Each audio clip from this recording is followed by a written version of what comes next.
In today's video, I'm reviewing a 1989 Chevy Corvette. This is the fourth generation model of the Corvette that was produced from 1984 to 1996.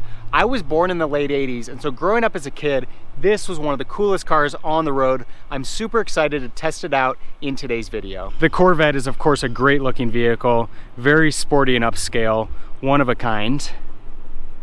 The fourth generation model is a progression on what we saw in the third generation, except that it's a little bit flatter with straighter edges.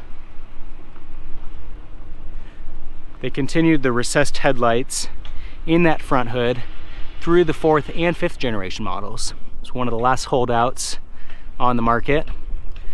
And then with the sixth generation, they brought those out.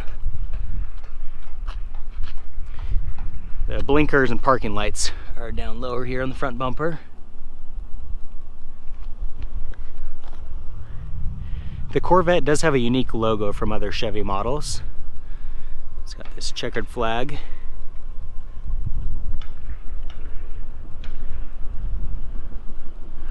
Corvette's also a very long vehicle. Most of that length at the front, given that it's front engine.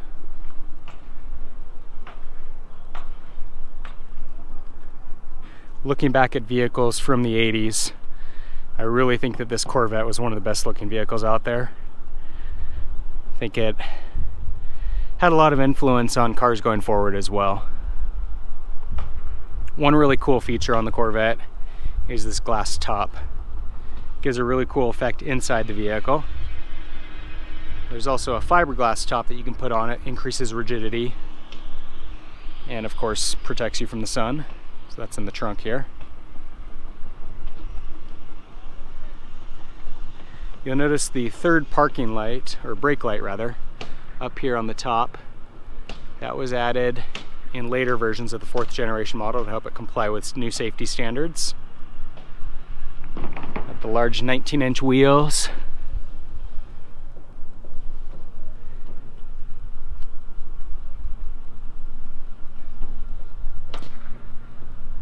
Got the trademark tail lights here. Love the four circular tail lights. And of course the quad exhaust adds nicely to that.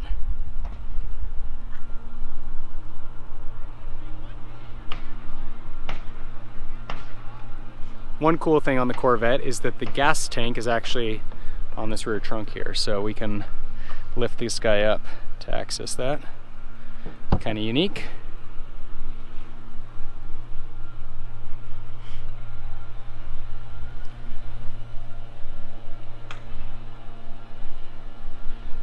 Really great looking vehicle. This will definitely be a classic, as are every generation of the Corvette. These side gills here help cool down that engine.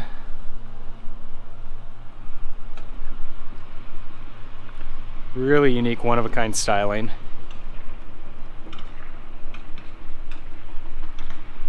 Jumping inside the Corvette, it's got a really cool and unique look and feel to it. At first glance, it may just look really dated, very 80s style to it. But the more that you just kind of appreciate that, it's really cool, and it's got a lot of neat features for a vehicle of this era. You'll notice for starters, that glass top up above really gives the cabin a unique feel. So you've got glass all around the perimeter and up above. Really lightens up the cabin. Of course, we do have that fiberglass top, so if you don't want that much sun coming in, you can put the fiberglass top on to protect you a little bit. The seats are also very plush.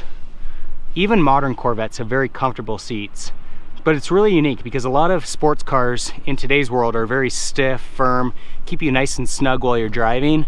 These are the opposite. They're incredibly plush. It's like sitting on a sofa. See the amount of give that those have in them? But they still have a sporty profile, so you've got this side support that really keeps you nice and snug. It's got a very cool feel to it. I'm a fan. We'll also find that the vehicle has a lot of standard features and options. One of the coolest features about this Corvette for its era is the retro LCD display. Obviously a really advanced feature for its era, but looking at it now, it looks very old school. It's pretty sweet there. So you've got your speedometer over on the left, tachometer on the right, all digital. And then of course this whole display here is digital too. So you can control with these buttons what you're showing on the display. So like the oil temperature right now is showing as low. If we flip that up to the top, now it's giving you oil pressure. Likewise, we've got volts and coolant temp. Can adjust between that. And then likewise, when the vehicle's running, we can get our range for gas mileage, odometer. We can get our instant fuel economy and our average. So really cool little setup here. Probably felt really modern and futuristic at the time. Now it just has a really cool retro feel to it.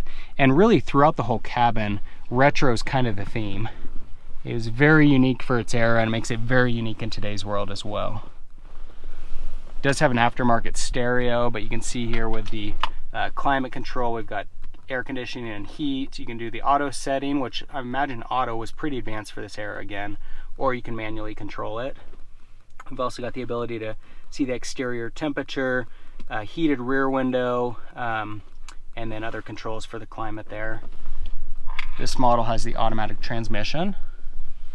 Got our electric windows for the driver and passenger, and then electric mirrors. Check this out. So you can flip between either left or right here, and then this little control is used to adjust the mirrors. Kind of funny that they put it here in the middle.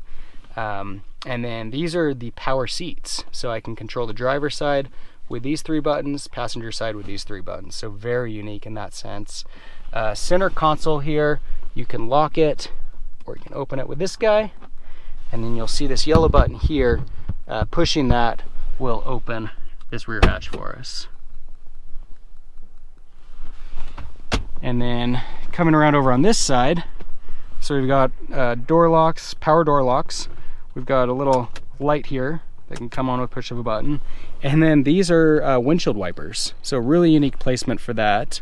We've got cruise control on the steering column here. Headlights, got the 4 little vents. Just a really cool look and feel to it. Of course, the red interior is just perfect for a vehicle from this era again. My parents had a GMC van with a red interior. I think it was a 1989 maybe. Very popular choice of color for that era. And of course you can see it's in great condition too. Love these chrome door sills here too. Really cool look. Got parking brake down here on the left, and then open the hood over on this side. It does open the opposite direction from your standard hood, so we'll get to that in a minute. But really cool interior. You sit down really low. There's quite a crawl to get down into the vehicle, but once you're in there, it's actually quite comfortable. Come around to the back. See, with this hatch open, it's actually a very spacious rear cargo area. Right now they've got the roof in there, so it's a little bit hard to really see how much space we've got, but it goes down quite a bit. As I mentioned, the Corvette has a front opening hood, gives the vehicle a really unique look when that's open, and it also gives you a really clear view of the engine compartment. Under the hood, we've got a 5.7 liter V8 with 245 horsepower. Seems incredibly small compared to today's standards, but was definitely impressive for its era. That's good for 0 to 60 in 5.8 seconds and a quarter mile in 14.4 seconds. Top speed was 142 miles an hour. And you could get the '89 Corvette with either a 4-speed automatic transmission or a 6-speed manual. EPA rating was 15 miles per gallon in the city and 23 miles per gallon on the highway. So I think that in general, we tend to get distracted with the stats on a vehicle. We look at the 0 to 60 time, the quarter mile time, the overall performance numbers on the vehicle, and that's how we measure whether a sports car is good or not. How quick is it around the corners? And the reality is that what makes a sports car good is the way that it makes you feel. And the Corvette has a really cool feel to it. You can just see with the glass environment all around me, the retro style of the interior, and then the wonderful V8 sitting under the hood. It's got a great rumble to it. Despite the fact that it's only got 245 horsepower, it still gives you the feel that you're in a muscle car. It's got a really powerful feel to it. It's got a great throaty roar when you step on the accelerator, and it's just a really fun vehicle to drive. Gotta love that sound. One thing that's unique about the Corvette that I haven't mentioned is that it's all fiberglass. And so despite the fact that it's a little bit light in the horsepower arena with this 89 model, it's a very light vehicle. So that makes a really big difference with those performance numbers. But as I said, the performance really isn't what makes the Corvette great. It's just the overall experience. It's the way that it sounds when you turn it on or punch that accelerator. Just the fact that you're sitting down really low. And of course, just the really cool design of the interior. The automatic's pretty quick too. I'm impressed with the shift of the transmission. I mean, it's not up to today's standards by any means, but it's still pretty quick. Oh yeah. Oh, it's got a great sound to it. It's very smooth. Just a fun car. And I just love this dashboard too with the retro speedometer and tachometer.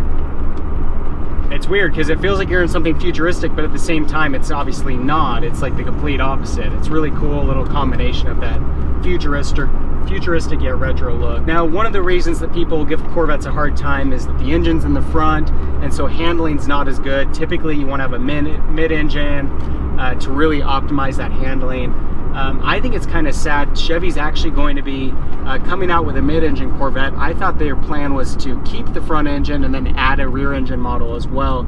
It's starting to sound like they're going to discontinue the front engine model and just have a mid-engine. So I think it's kind of a shame. Yeah, it gives you better overall performance, and it probably will be a better vehicle, but there's still something kind of timeless and classic about the front engine Corvette. The fact that they've continued to build it with the engine in the front for so long, despite the fact that the science tells you otherwise. It just gives it a really unique feel, you know, having that engine up front.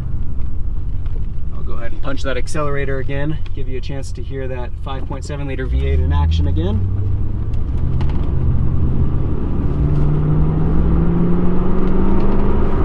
Oh yeah. So it's not really that quick. I mean, I said that 0 to 60 time is about 5.8 seconds. My Audi Q5 is 5.5, so the Audi Q5 is quicker. Obviously, it's a modern vehicle. There's a lot more technology today. That vehicle's got a supercharger.